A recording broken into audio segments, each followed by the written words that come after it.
सहारा से भुगतान के मामले में बीते पिछले कुछ दिनों की खास खबरों में एक खबर निकल के आ रही है कि दिल्ली के 30 हजारी कोर्ट में न्याज अहमद नाम के एक व्यक्ति ने मुकदमा दायर कर 4,40,000 का भुगतान ले लिया, जिसको आधार बनाकर कुछ जमाकर्ताओं के द्वारा वहां अपने भुगतान का दावा करते हुए केस को खत्म न करने की और अपने भुगतान लेने की कोशिश की जा रही है।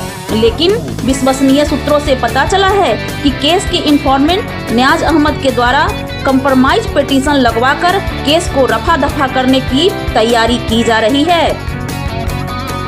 वहीं दूसरी तरफ अपने द्वारा किए गए एफआईआर में कार्रवाई न होते देख सुप्रीम कोर्ट के एक वकील अजय टंडन जी काफी नाराजगी भी दिखा रहे हैं। लोग जांच कर रहे हैं, खाली वो लोग खाली पैसे खा रहे हैं और मजा कर रहे हैं। 500 एफआईआर है, जिसमें से 20 एफआईआर मैंने कराई है 1-1 लाख पेज की सबूत के साथ, जिसमें सारे कुछ भी नहीं बचा है, कुछ भी इनके पास कहने को नहीं है।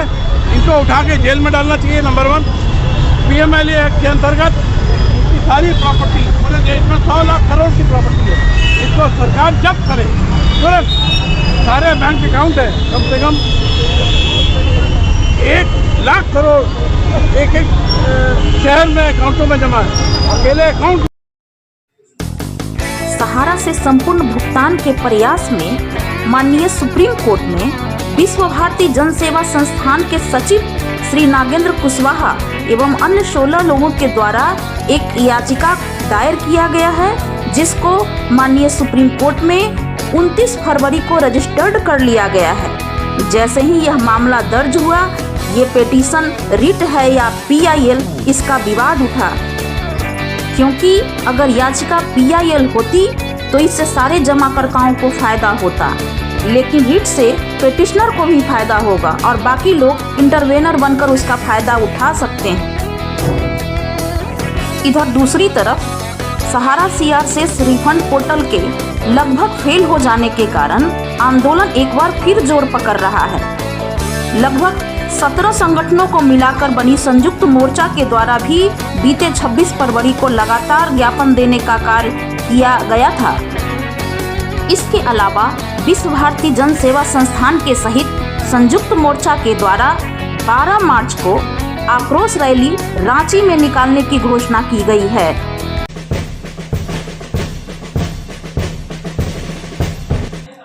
Hello everyone, welcome in my channel Saumya for Sahara. आज काफी दिनों के बाद मैंने फिर से दोबारा वीडियो बनाना शुरू कर दिया है, क्योंकि मुझे लगा था कि ये जो पोर्टल स्टार्ट हुआ है, इससे सहारा के जमाकर्ताओं के भुगतान का रास्ता खुल चुका है। धीरे धीरे ही सही, लेकिन भुगतान होगा।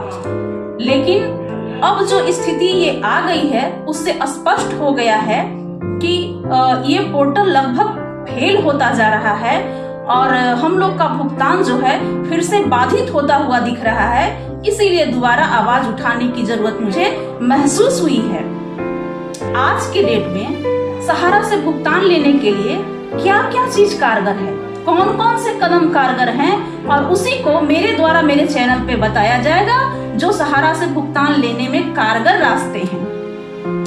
तो ये तो हम लोगों ने पहले ही डिस्कस किया था कि सहारा से भुगतान लेने का 2 ही रास्ता है, एक लीगल कार्रवाई और दूसरा आंदोलन, क्योंकि सहारा खुद से अभी तक तो देने नहीं जा रही है। लीगल कार्रवाई के तहत आज तक हम लोग ये देखते आ रहे थे कि माननीय सुप्रीम कोर्ट में क्या मामला चल रहा है, दिल्ली हाई कोर्ट में क्या चल रहा है, लखनऊ हाई कोर्ट में क्या चल रहा है। तो इस तरह के मामला को हम लोग देखते आ रहे थे कि अलग अलग सहारा सेवी का मामला, सहारा के कोऑपरेटिव सोसाइटियों का मामला, कहीं एमबी वैली का मामला, कहीं क्यूसॉप का मामला, कहीं सहारा लाइफ का मामला। तो ये बहुत सारे मामला जो हम लोग देखते आ रहे थे और देखते देखते तंग हो रहे थे। वैसे में ये मामला कहीं नहीं दिखता था कि सहारा के जमाकर्ता वर्सेस सहारा का भुगतान।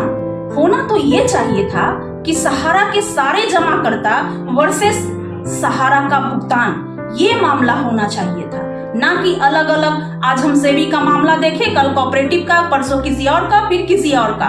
ये नहीं देखना था। तो ऐसा ही एक अप्रोच जिसको सॉलिड अप्रोच कहा जाए तो गलत नहीं होगा। सहारा के जमाकर्ता versus union of India versus Sahara के ऑल कंपनीज, जिसने जमाकर्ताओं से पैसा लिया है वो सारे रिस्पोंडेंट। ये केस होना चाहिए था जो कि अभी विश्व भारती जन सेवा संस्थान के द्वारा 6 फरवरी को माननीय सुप्रीम कोर्ट में दायर किया गया, जिसको 29 फरवरी को माननीय कोर्ट के द्वारा रजिस्टर्ड भी कर लिया गया है और आगे इसकी सुनवाई बहुत जल्द होने की संभावना भी दिख रही है। सहारा के उन सारे कंपनियों को रिस्पोंडेंट बनाया गया है जिन में सहारा के इन्वेस्टर के द्वारा पैसा लिया गया था, और उसके साथ साथ उन गवर्निंग बॉडीज को भी, चाहे वो सेबी हो, आरबीआई हो, एमसीए हो, कोऑपरेटिव सोसाइटी हो, उन सबों को रिस्पोंडेंट बनाया गया है, यानी कि उन पे मामला दर्ज किए गए हैं। ये बहुत ही सॉलिड अप्रोच है। इसके लिए मैं श्री नागेंद्र कुमार कुशवाहा जी, जो कि विश्व भारती जन सेवा संस्थान के सचिव भी हैं, उनको बहुत बधाई भी देना चाहती हूँ और उनका शुक्रिया भी अदा करना चाहती हूँ कि ऐसा ही मामला बहुत दिनों से हम लोग चाह रहे थे कि ऐसा कुछ निकल के आए, जो कि आपके द्वारा किया गया। इसके लिए आप बहुत ही बधाई के पात्र हैं। जैसे ही ये मामला 6 फरवरी को कोर्ट में दर्ज हुआ तो एक विवाद उठा पीआईएल का और रिट का। चूंकि मामला जो थे, पहले से बातें ये हो रही थी कि पीआईएल लगेगा। अगर पीआईएल लगता तो उससे सारे जमाकर्ताओं को फायदा होता, लेकिन अभी ये रिट याचिका लगी है तो ऐसा नहीं है कि रिट याचिका लगी है तो रिट ही रहेगी, क्योंकि पिनाकपानी मोहंती जी के द्वारा पहले रिट याचिका ही लगाया गया था। बाद में करोड़ों जमाकर्ताओं को देखते हुए उसको पीआईएल में कन्वर्ट कर दिया गया। तो ये मामला भी हो सकता है कि पीआईएल में कन्वर्ट हो जाए, क्योंकि 10 करोड़ लोगों का जिक्र भी इनके मामला में किए गए हैं, तो इसकी संभावना भी है। अगर ये नहीं होता है तो रिट पिटीशन ही अगर लगता है तो बाकी लोग इंटरवेनर बनके इसका फायदा ले सकते हैं। लेकिन अगर इससे भुगतान होता है, इस केस से अगर भुगतान का रास्ता खुलता है तो वो रास्ता सारे लोगों के लिए तैयार होगा।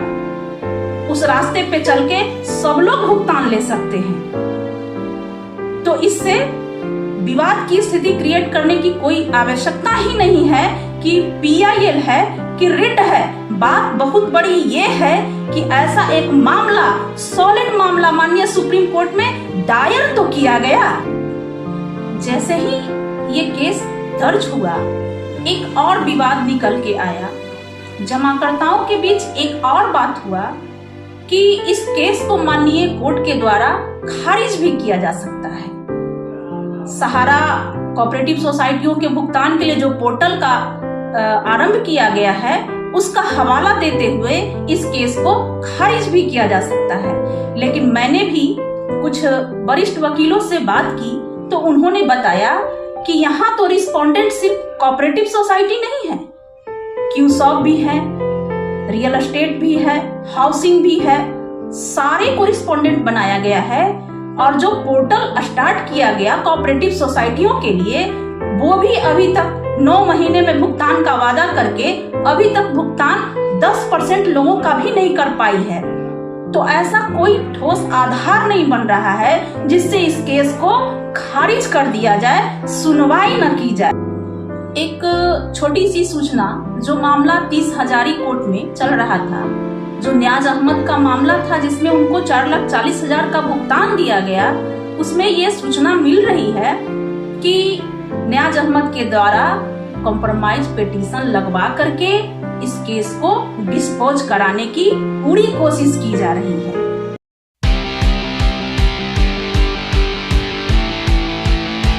ये सारे जमाकर्ताओं का मत था, लगभग सारे जमाकर्ताओं की ये राय थी कि ये जो छोटे छोटे आंदोलन करके हम लोग परेशान हो रहे हैं और हमारा आंदोलन कोई ऐसा रंग नहीं ला रहा है, कोई ऐसी सफलता नहीं प्राप्त कर पा रहा है जो हमें चाहिए, तो ये सारे छोटे छोटे संगठन जो है मिल करके एक ऐसे जगह पे एकत्रित होके आंदोलन करें और हम भी उनको पार्टिसिपेट करें, ताकि हमारा भुगतान का मामला जो है वो जोर शोर से उठ सके और हमारी आवाज सरकार तक पहुंच सके और हमारे भुगतान का रास्ता जो है वो जल्द से जल्द खुल सके।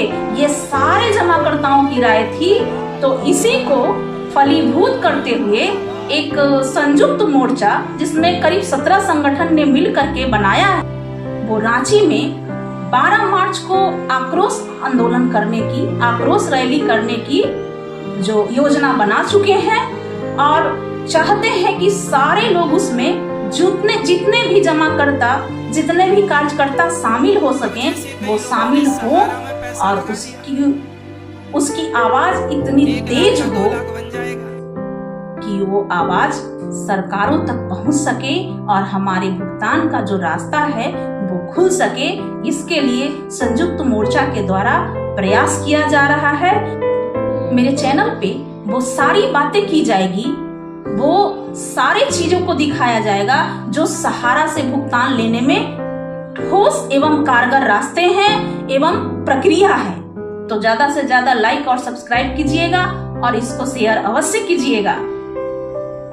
धन्यवाद।